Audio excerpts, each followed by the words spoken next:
கிறிஸ்துவுக்குள் அருமையானவர்களே, இயேசு கிறிஸ்துவின் நாமத்தில் நான் உங்களுக்கு அன்பின் வாழ்த்துக்களை தெரிவித்துக் கொள்கிறேன். இந்த நாளிலும் யாத்திராகமத்தின் புஸ்தகம் 14வது அதிகாரம் 13ஆம் வசனத்தை வாசிக்கும் பொழுது, அப்பொழுது மோசே ஜனங்களை நோக்கி, பயப்படாதிருங்கள், நீங்கள் நின்று கொண்டு கர்த்தர் உங்களுக்கு செய்யும் ரட்சிப்பை பாருங்கள். இன்று காண்கிற எகிப்தியனை நீங்கள் என்றும் காண மாட்டீர்கள் என்று சொல்லி ஆண்டவருடைய வார்த்தையை மோசே இஸ்ரவேல் ஜனங்களை பார்த்து எடுத்துரைக்கிறதை பார்க்க முடிகிறது. எந்த சூழ்நிலையில் இந்த வார்த்தையை மோசே சொல்லுகிறார்? இஸ்ரவேல் ஜனங்களை அடிமைத்தனத்திலிருந்து, எகிப்திலிருந்து இந்த மோசே அழைத்துக் கொண்டு வருகிறார். எல்லா ஜனங்களும் நம்முடைய அடிமைத்தனம் மாறிவிட்டது, நாம் கானானுக்கு நேராய் புறப்பட்டு போகிறோம் என்று சொல்லி ஆண்டவரை மகிமைப்படுத்தி சந்தோஷமாய் மனமகிழ்ச்சியாய் அவர்கள் புறப்பட்டு வந்து கொண்டிருக்கிறார்கள். இப்படி புறப்பட்டு வரும் பொழுது திடீரென்று சொல்லி அவர்கள் சமுத்திரத்தை பார்க்க வேண்டிய ஒரு சூழ்நிலை, சமுத்திரத்தை கடக்க வேண்டிய ஒரு சூழ்நிலை. சமுத்திரம் அவர்கள் பிரயாணத்தை தடை பண்ணுகிறது, சமுத்திரம் அவர்கள் வழிகளை மறைக்கிறதா இருக்கிறது. என்ன செய்வது? சமுத்திரம் என்று சொல்லி சமுத்திரத்தை பார்த்து அந்த இஸ்ரவேல் ஜனங்கள் இப்பொழுது பின்னிட்டு பார்க்கும் பொழுது பின்னாலே பார்வோன் அவன் சேனையும் புறப்பட்டு வருகிறார்கள். பலத்த சேனையாய் புறப்பட்டு வருகிறார்கள். இஸ்ரவேல் ஜனங்கள் கலங்குகிறார்கள். முன்னே போக முடியாது சமுத்திரம், பின்னாலே பார்த்தால் பார்வோன் அவன் சேனை, எங்கும் போக முடியாத ஒரு நிர்பந்தமான நிலைமை. என்ன செய்ய போகிறோம்? இஸ்ரவேல் ஜனங்கள் மோசேயை பார்த்து சொல்லுகிறார்கள், மோசே, எங்களுக்கு எகிப்திலே பிரேத குழி இல்லை என்று சொல்லியா இந்த வழியா எங்களை நடத்தி கொண்டு வந்தீர்? ஐயோ, நாங்கள் என்ன செய்வோம் என்று சொல்லி முறையிடுகிறதை பார்க்க முடிகிறது, கலங்கி தவிக்கிறதை பார்க்க முடிகிறது. ஆகவே இந்த இஸ்ரவேல் ஜனங்களின் கூக்குரலை மோசே கேட்கிறார். மோசே கேட்ட அந்த மாத்திரத்தில் மோசே ஆண்டவருடைய திருமுகத்தை நோக்கி பார்க்கிறார். ஆண்டவருடைய வார்த்தை மோசேக்கு வெளிப்படுகிறது.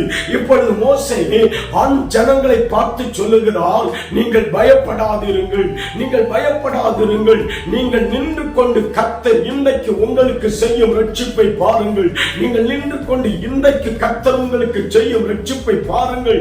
இன்றைக்கு பார்க்கிற இந்த எகிப்தியர்களை நீங்கள் என்றும் காண மாட்டீர்கள் என்று சொல்லி ஆண்டவருடைய வார்த்தையை மோசே அந்த ஜனங்களுக்கு எடுத்துரைக்கிறார். நடந்தது என்ன?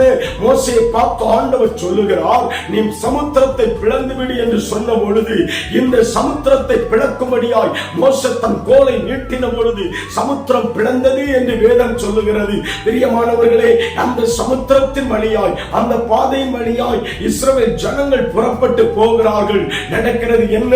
இஸ்ரவேல் ஜனங்கள் விரைவாய் புறப்பட்டு போக பார்வோனும் அவன் சேனையும் சமுத்திரத்தின் நடுவே புறப்பட்டு வருகிறார்கள்.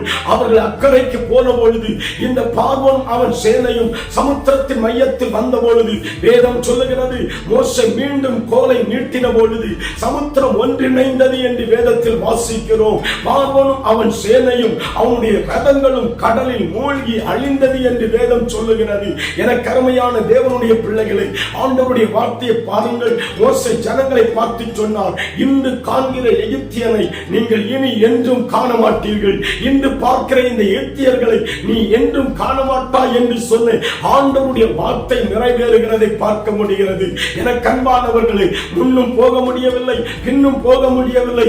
எங்கு பார்த்தாலும் சத்துருக்கள் எங்களை சூழ்ந்திருக்கிறார்களே, சத்துருக்கள் எங்களை வளைந்திருக்கிறார்களே, நாங்கள் என்ன செய்வோம் என்று சொல்லி நீங்கள் தடுமாறி கொண்டிருக்கிறீர்களோ, ஆண்டவருடைய வார்த்தை சொல்லுகிறது, நான் உனக்கு முன்னே போய் கோணலை செவ்வையாக்குவேன், கரடு முரடை சமமாக்குவேன் என்று ஆண்டவர் சொல்லுகிறார். பயப்படாதிருங்கள், உங்களுக்கு முன் செல்கிற ஒரு தேவன் உங்களுக்கு உண்டு, உங்களுக்கு முன்னே போகிற ஒரு தேவன் உண்டு.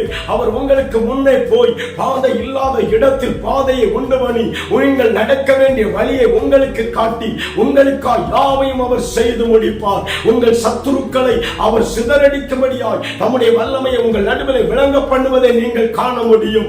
ஆகவே தான் யாத்திராகமம் 14:14 சொல்லுகிறது, கர்த்தர் உங்களுக்காக யுத்தம் பண்ணுவார், நீங்கள் சும்மா இருப்பீர்கள். கர்த்தர் உங்களுக்காக யுத்தம் பண்ணுவார், நீங்கள் சும்மா இருப்பீர்கள். பயப்படாதிருங்கள். உங்களுக்காய் யுத்தம் பண்ணுகிற ஆண்டவர் உங்களோடு கூட இருக்கிறார். உங்களுக்காய் வழக்காடுகிற ஆண்டவர் உங்களோடு கூட இருக்கிறார். ஆகவே அவர் யுத்தம் பண்ணும் பொழுது உங்கள் வாழ்க்கையில் நீங்கள் ஜெயத்தை காண்பீர்கள்.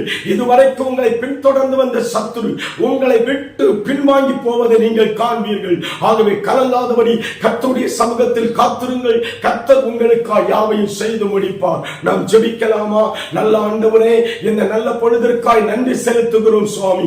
ஏதோ ஒரு காரியத்தை குறித்து உம்முடைய பிள்ளைகள் பயத்தோடும் கலக்கத்தோடும் நடுக்கத்தோடும் என்ன செய்வோம் என்று சொல்லி ஆண்டவரே பிரமித்துக் கொண்டிருக்கலாம். ஆண்டவருடைய கரமுடைய பிள்ளைகளுக்கு இறங்குவதாக. சமுத்திரத்தை பிளந்து வழியை உண்டு பண்ணின தெய்வம் உம்முடைய பிள்ளைகளுக்காக ஆண்டவர் தடைகளை உடைத்து உம்முடைய பிள்ளைகளுக்காக வழி இல்லாத இடத்தில் வழியை உண்டு பண்ணி உம்முடைய பிள்ளைகள் எந்த பிரச்சனையில் எந்த போராட்டத்தில் அகப்பட்டு சிக்கி தவிக்கிறார்களோ அந்த போராட்டத்தில் இருந்து உம்முடைய பிள்ளைகள் தப்பித்துக் கொள்ளும்படியாய் ஆண்டவர் உம்முடைய பிள்ளைகளுக்கு அனுக்கிரகம் செய்யும்படியாய் ஜெபிக்கிறேன். கடன் பிரச்சனையிலிருந்து உம்முடைய பிள்ளைகள் தப்பித்துக் கொள்ளுவார்களாக. சாத்தானின் சதி திட்டத்திலிருந்து தப்பித்துக் கொள்ளும்படியான வழியை கர்த்தர் உம்முடைய பிள்ளைகளுக்கு கட்டளையிடுகிறார்.